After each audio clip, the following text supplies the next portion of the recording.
Chapter 7. Gerald looked confused. It was a look that often crossed his coarse features. Teague told him, "I said that they took pet from her, not that they took her pet." This had admittedly confused Gerald because Teague seemed to be contradicting himself. It wasn't Gerald's fault if the other man sometimes didn't make no sense. Gerald had gone on to comment about various sorts of pets, like his sister's rabbit. That thing had not cared much for Gerald. He had tried giving it carrots and other things that rabbits are supposed to like, but it just never liked him. He would try to pet it and hold it, and one day, after biting him yet again, it had wriggled free of his grasp and darted out of the yard, where it was struck by a wagon. It made him a little sad that the creature had died, but he had to say that the thing was mighty tasty. His little sis had cried quite a bit, but his mom said they couldn't afford to waste anything, so she had cooked it up. That's how his afternoon had started off on this most unusual day. Gerald didn't know it at the time, but he was going to die this day. Gerald was a bruiser. He was a big man, 190 centimeters tall and weighing in at 17 stone. Gerald stood out in a crowd. He had always been big. His mom used to say that he near tore her in two when she birthed him. He was always the biggest boy in school, at least for as long as he attended school, which was only up until the 6th grade. His old man had made him quit school to help make ends meet. It was easy for Gerald to get work then because he was as tall as many a grown man when he was 12 years old. And in the summer of his 13th year, Gerald sprouted up nearly 20 centimeters. His mom had been furious because she had to keep buying him clothes only to have them be too small within a few months.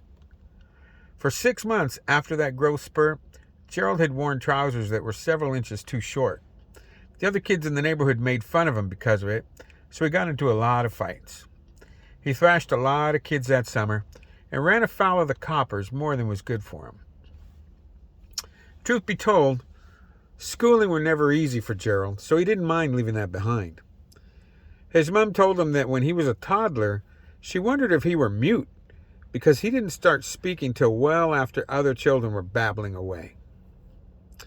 And reading was always difficult for Gerald, and he found that if he concentrated for long, he would develop headaches. So it was easy for him to avoid schoolwork because it wasn't easy for him, so he didn't like it. He found that he learned better in a hands-on situation, and once he learned a thing, then he did it well and did not forget it. Gerald found that he didn't like silence, so he would fill it himself if no one else was speaking. He would talk about anything and everything that came to mind. He would often get impatient if things didn't go his way and had no problem getting physical for little or even no reason. Well, that's not to say that he was cruel or even mean. Gerald found that he sometimes had impulse control issues, and that occasionally caused him some trouble. He actually felt bad sometimes after he flew off the handle and would apologize more often than not. He would even talk with the father in confession, as Gerald attended Mass regularly.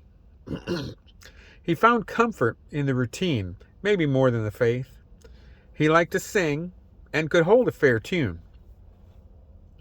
Early on during Mass, he had given up trying to read the hymnal because it gave him a headache. But the repetition of the sermons and hymns made it actually easy for him to learn, so he could sing all of the songs in the choir book without looking at the words. Gerald had gone on and on about pets, especially after Teague had hinted that maybe the cook lady had a giraffe. Now that was downright silly, and Gerald proceeded to let Teague know that. So he himself had seen a giraffe at a circus that came through town the previous fall. They would not make for a suitable pet, especially in a restaurant. Gerald was fixing to expound on that when Fitz suggested quite forcefully that he, Gerald, should shut his pie hole. Gerald had been a little surprised at the bigger man's outburst, and honestly, he probably appeared a little hurt as well. He had been surprised because the bigger man was usually quiet and almost gentlemanly. Make no mistake, Fitz could be a formidable foe. The large man with hair black as pitch and a calm, serious face was the strongest man Gerald had ever known. Up until he had first met Teague, Fitz had been the only man to physically best him for longer than he could remember. Gerald was tough and strong, and he was a scrapper, but Fitz was freakishly strong. Gerald remembered at that same fair where he saw the giraffe that Fitz had won prize money by lifting up even more weight than the circus strongman. But for all that, his friend Fitz, and Gerald did consider both of his coworkers to be friends, was actually almost gentle at times. So that's why it was so surprising to him that Fitz burst out the order for Gerald to shut his pie hole. Now, since it had been afternoon and Gerald was feeling a bit peckish, he had suggested that they get a bite to eat at that new Italian eatery that Teague wanted to investigate. Teague seemed a bit put off by Gerald's request until Gerald pointed out that they were going to be at a food place anyway, and eating would give him more time to look for the fairy what had gone missing from the Cornish. Gerald had been quite confused when Teague said that Rowena had herself a fairy and that the Italians had stolen it from her. Of course, Teague corrected him and told Gerald that Pet was a pixie and that pixies and fairies don't get along. It occurred to Gerald almost immediately that it was just like the Chinese and Japanese, and Gerald said so. He didn't know why Teague and Fitz seemed so surprised that Gerald should mention something that when it were obvious to Gerald. Teague had let Gerald drive on the way to the Italian place, and Gerald had voiced his concern when he found out where they were going because he had heard that Vittorio liked the joint. Gerald shivered when he mentioned the Italian by name. He had heard stories about the Italian troubleshooter who worked on the south side of the city for the syndicate there. Vittorio was a handsome man, just slightly shorter than Gerald himself, but maybe 3 stone lighter. The syndicate troubleshooter was known to carry an ivory-handled razor that he had used to deadly effect on dozens of men, if the stories were to be believed. Teague had told Gerald not to worry, that Teague would handle Vittorio if it came to it. That did make Gerald feel a little better, because his friend Teague was the toughest man he had ever known. And Gerald had been a scrapper for most of his life. In fact, the last person to best Gerald physically had been Teague himself, out back of his mother's flower shop. If you asked Gerald, he would tell you that Teague likely had a jaw of iron and fists of stone. At least when Fitz had thrown a beating to Gerald, he had been able to get in a lick or two. At the end of it with Fitz, at least the larger man had known he had been in a scrape. With Teague, it had been more like a 10-year-old going up against a bare-knuckle champion. Gerald had been almost amazed at how easily Teague had thrashed him. In truth, Gerald had been out cold for several hours and had been a bit dizzy for 2 days after his encounter with Teague. So Gerald was looking forward to a fine meal while his 2 friends looked into the fairy pixie kidnapping. Gerald enjoyed working for Mr. Penrose and his enterprise.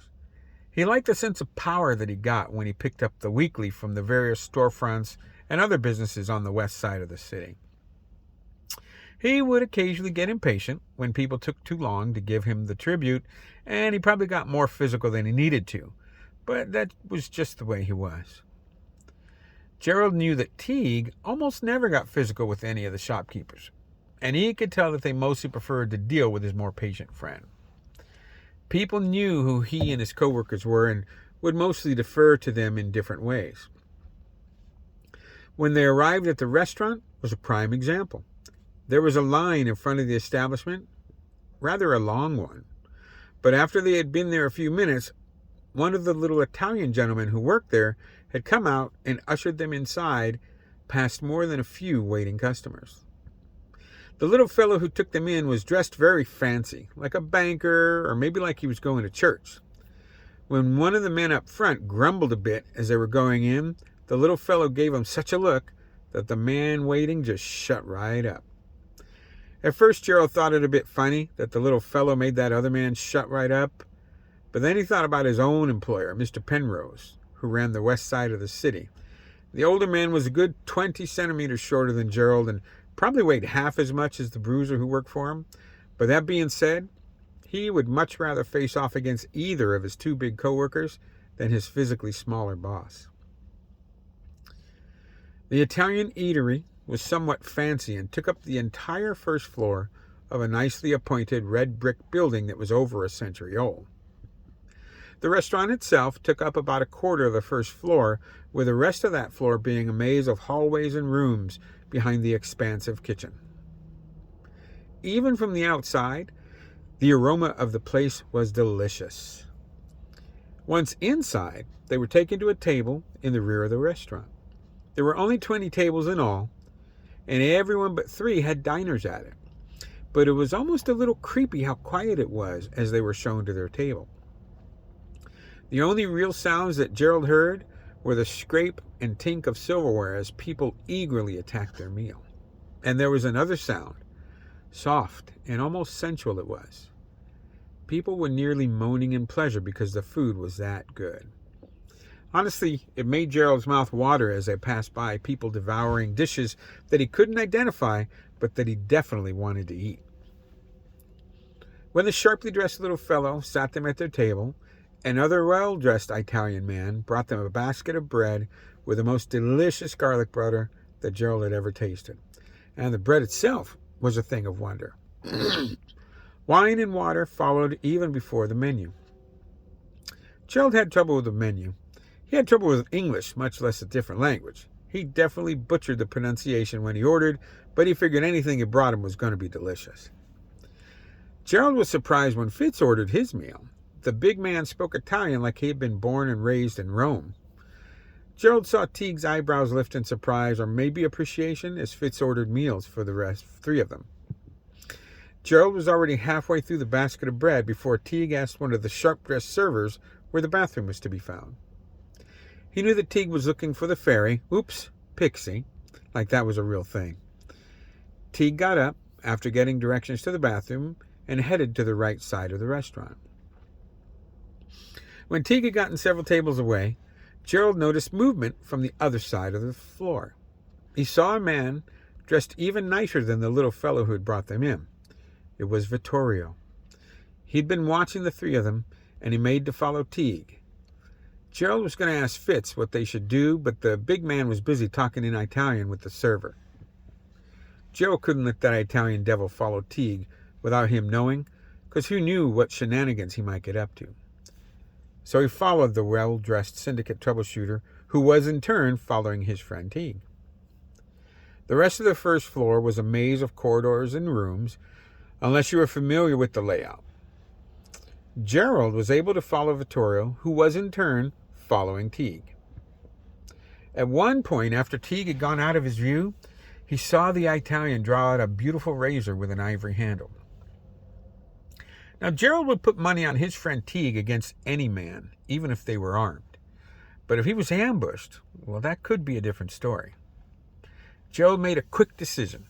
He charged the Italian and tackled him. His rush took the both of them into a side room, and Gerald shouted out, "I gotcha, you slippery devil." The next minute was a blur for Gerald. He had no doubt that he was stronger than the Italian, but that didn't seem to matter. Stinging pain flared up on Gerald's hands and arms. He was near helpless against the ruthless syndicate man. The stinging pain to his throat brought things to a halt for Gerald. He slipped in his own blood and fell to the floor. Vittorio kicked him in the belly and ran from the room. He tried to get up, but his body wouldn't seem to work. There was so much blood. He thought maybe he would just take a nap. He saw Teague run into the room and thought, at least Vittorio didn't get a chance to sneak up on his friend. Joe wondered why it was so cold. Even though Teague was holding him with his head in his lap, he noticed that Teague had torn off a sleeve and was holding it to his throat. Gerald felt a little sad that Teague's nice shirt was getting bloody. He was having trouble thinking. He wanted to again tell Teague that it was silly for a cook lady to have a giraffe in her restaurant, but he couldn't get the air to speak. Gerald thought about his mom. Then he thought, maybe I'll take a nap.